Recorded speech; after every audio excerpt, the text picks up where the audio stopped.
Welcome back, ladies and gentlemen. This is the Bearable Bull here. And I got this aggressively average content for you today. And who else in the XRP army's tired of waiting for this judge to make a damn ruling on this case?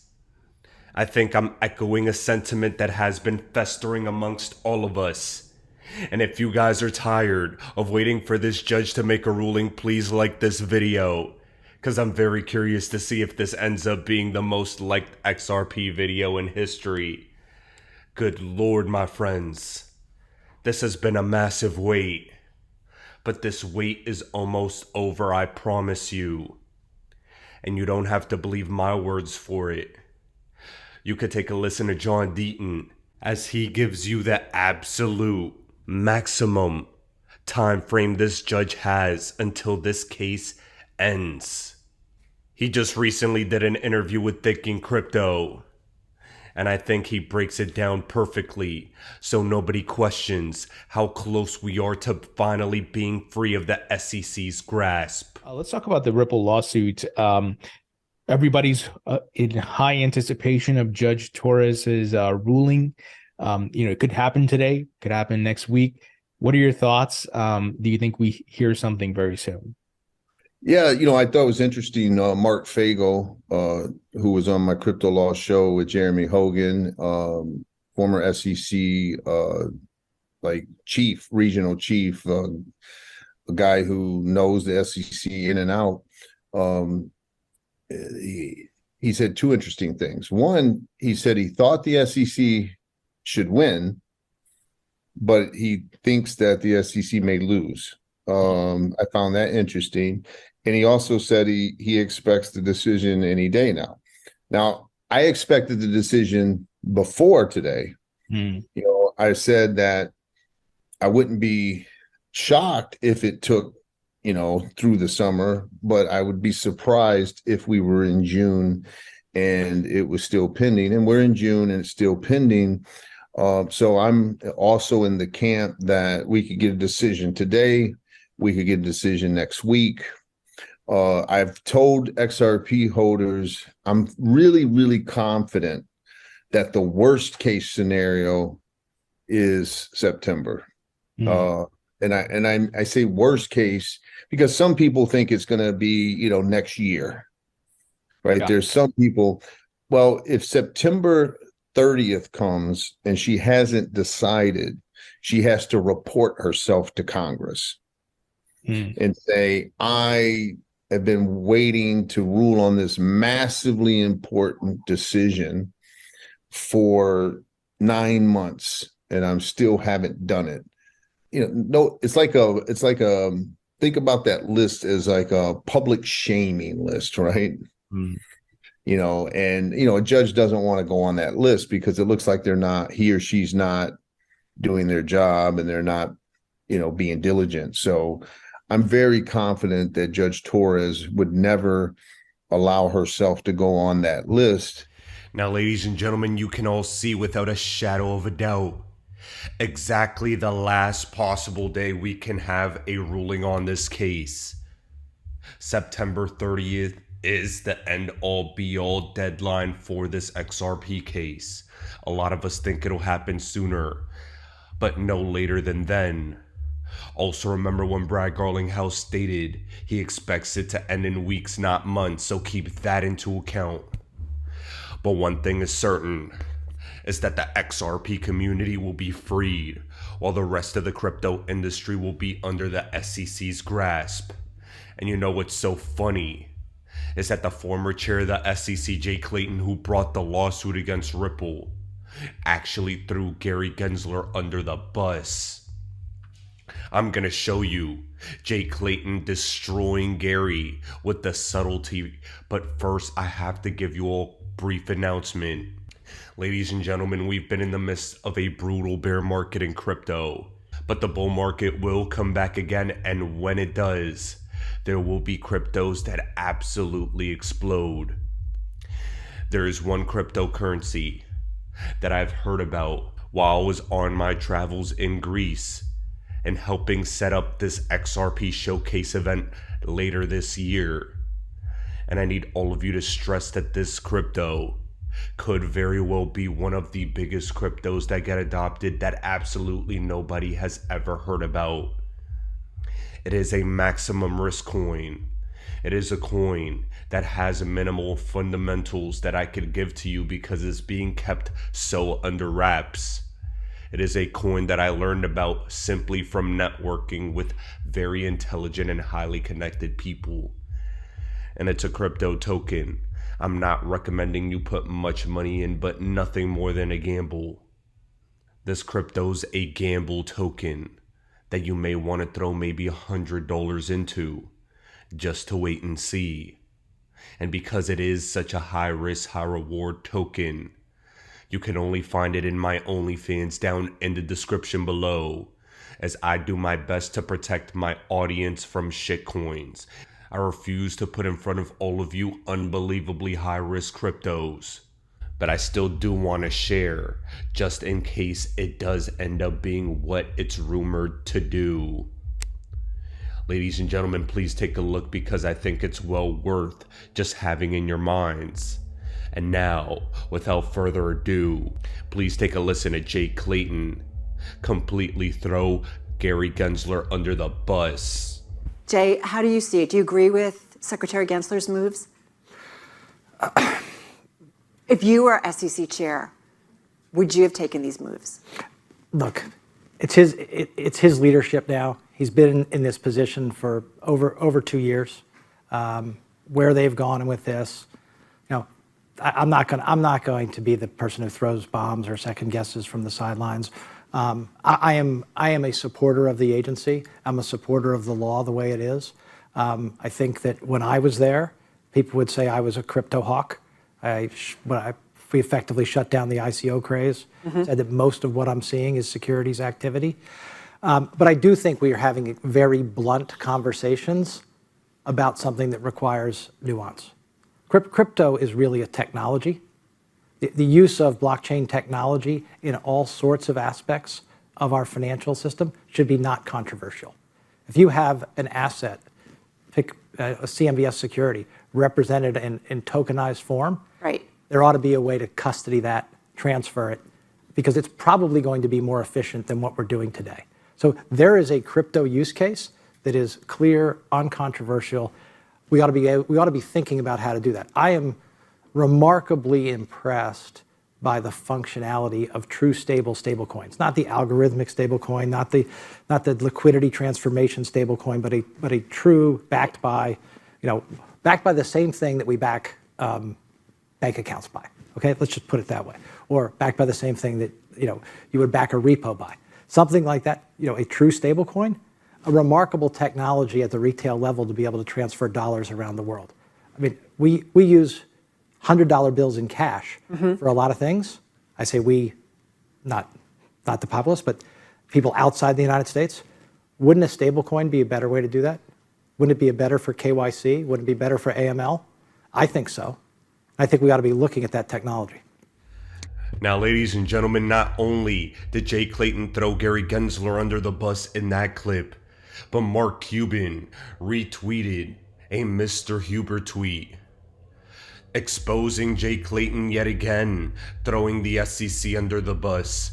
Imagine being the SEC chairman that started all these crypto litigations with the Ripple case, throwing under the bus the SEC chair that is trying to destroy the crypto market. Jay Clayton, as stated by Mark Cuban, unknowingly threw the SEC under the bus and explained why the SEC needs to change the registration rules for digital assets like crypto. He stated, "So what caused this shift? Present utility versus future utility," Clayton says. And Jay Clayton pointed to Broadway tickets as an example. If someone bought 1,000 tickets for $10 and told their friends and family they would be able to resell those for $100 to $1,000, then it's a security. But if you just buy the tickets 10 years later, it's just a ticket. How is this throwing the SEC under the bus? Because he considers the tickets a security. The person buying them and selling them must go to the SEC and register them. So if this were somehow representing college kids who bought the tickets and were trying to resell them to their friends, they are breaking the law and risk an SEC enforcement action if they don't go to the government and learn securities laws. This is the part that Gary Gensler doesn't understand about crypto and small businesses. While it may be a question of regulatory arbitrage for some huge companies, 99% of crypto companies started small, and 99% of those stayed small. Like their incorporation and tax IDs, they are not against registering with the SEC. In fact, I would bet most of them would love to register. The issue is not intent. The issue is that there is zero easy to follow guidelines for small crypto startups to follow. This is very important. And the fact that Mark Cuban ended up retweeting Mr. Huber was a very legendary moment in XRP community history. We need to understand the position we're all in. We are in a leadership position in the crypto market, with Ripple being the end-all be-all case for the industry standard. And that's why I've been paying so much attention into the pivot that Ripple has been doing in their business model. Ladies and gentlemen, we remember just a couple weeks ago, Ripple acquired Medico for about $250 million, furthering their business model away from XRP alone. And Crypto Eddie highlights why Medico was so important for Ripple. Over 3/4 of the global financial institutions are interested in using DeFi to meet business needs, according to Ripple's 2023 value report. And one can also look at the SBI Group moves this year because they've often led. And Crypto Eddie highlights how many bingos in predicting coming acquisitions, partnerships, or investments by Ripple. Boom, contactless payments companies, investment in data robotics companies, acquisitions of credit rating companies, POC AI facial recognition payment technology, AI financial service acquisitions, financial FX services, security tokens infrastructure, Web3 gaming, acquisition blockchain research data companies, and Web3 wallet and global ID companies. Ladies and gentlemen, this is where Ripple is going, and this is also where the world is going. And I also need to remind you from Ray Fuentes that Citibank partnered with Swiss-based Medico back in June of 2022 to employ Medico's bank-grade digital asset custody platform. Medico is now owned by Ripple. And because of this, Citibank and Ripple now have a partnership together through Medico. Ladies and gentlemen, don't underestimate the magnitude of where Ripple is going to take a global share of the custody space and the future of the payments world. Ripple and XRP are going to make a dent in the universe. And Mickey B. Fresh has been making an absolute massive dent in exposing all of it. Here he made a 5-minute presentation that I think all of you really need to watch, further explaining the absolute magnitude of Medico for Ripple. And I hope you all enjoy it as you realize the fortunate position all of us are in. Ladies and gentlemen, this is the Bearable Bull here. Thanks for tuning in. As always, I appreciate every single one of you. Now I'll be back tomorrow with another video. Last week, we announced that we acquired Medico for $250 million. Medico is the leading provider of custody solutions for enterprises. Their customer base is some of the largest banks in the world.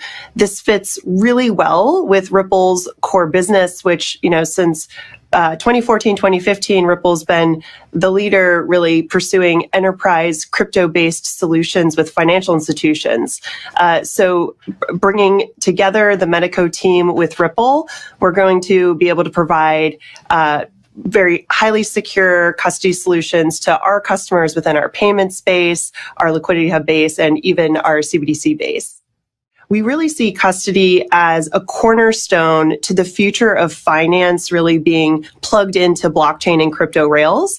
Any kind of financial institution, whether it's a central bank or a payment company, they're all going to need a secure place to custody their digital assets and tokens. Medico has been around since 2015. They've been highly successful acquiring lots of banks, primarily tier one banks as their customers. So they're going to continue to grow and develop the business as they have been. So in a lot of ways, they'll be operating as they have been, primarily based out of Switzerland, but covering the globe in terms of the customers they work with. In addition, we'll work with Medico and Medico's technology to bring their tech into our tech stacks in order to provide custody solutions as part of our solutions for our customers. So certainly we look at other applications for the XRP ledger and the token XRP within the world of financial services. And going back to, what we started the conversation with around Medico, we see Ripple having a lot of opportunity here to go from, our payments offering and liquidity hub, even our work in CBDCs, to really be the leading player in crypto, providing the set of services that financial institutions need to take advantage of the efficiencies and the innovation in crypto and blockchain rails. Monica, thank you very much for joining us this morning. That was Ripple President Monica Long. The vast majority of our business is actually outside of the United States. About 95% of our customers are non-US, and that's really where we've seen a lot of growth the last few years. Okay. So I think one of the things that has been helpful for Ripple is we've always taken a very long view about where the world's going and been patient about, building today, but thinking about where the world's going to be in the future. And one of the things that I very much believe, and you're seeing more major players, that the CEO of BlackRock recently was talking about how much of traditional assets would be tokenized. Well, as you talk about literally trillions of dollars being tokenized, maybe it's through CBDCs, maybe it's real estate tokenization, maybe it's the existingly defined crypto market. You have to have robust custody solutions. And today, many financial institutions are looking to other technology providers to provide those solutions. So in Ripple's new Value Report 2023, Crypto Trends in Business and Beyond, was just released this week, and there were two core focuses that I think that are important to point out, that these were the honing in on of two important and growing aspects of managing crypto: institutional adoption of DeFi and crypto custody. 62 times institutional DeFi was mentioned. Now, I think many of us know what crypto custody is, and the acquisition of Medico for $250 million, the kind of role that they're going to play with Ripple and how they create the orchestration layer.